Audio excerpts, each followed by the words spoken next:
निकाल समोर आला आहे। महाराष्ट्र राज्य माध्यमिक आणि उच्च माध्यमिक शिक्षण मंडळातर्फे दरवर्षी घेण्यात येणाऱ्या एसएससी बोर्डाच्या परीक्षेत यंदाही मुलींनीच बाजी मारली आहे। विशेष म्हणजे दरवर्षीप्रमाणे यंदाही कोकण विभाग अव्वल ठरला आहे। राज्य शिक्षण मंडळाकडून दुपारी 1 वाजता निकाल जाहीर करण्यात आला।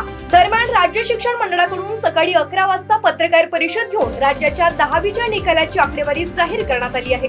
यंदाही 2023 व 24 चा राज्याचा 10वीचा निकाल 95.81% लागला आहे।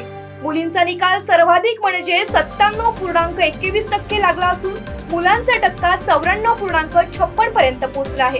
विशेष म्हणजे मुलींचा निकाल मुलांपेक्षा 2.65% अधिक लागला आहे।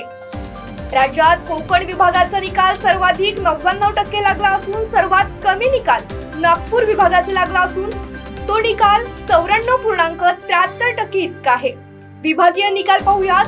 पुणे विभाग 96.44%, नागपूर विभाग 94.43%, संभाजीनगर विभाग 95.19%, मुंबई विभाग 95.83%, कोल्हापूर विभाग 97.45%, अमरावती विभाग 95.58%, नाशिक विभाग 95.28%, तर लातूर विभाग 95.27%, तर कोकण विभाग 99.01%।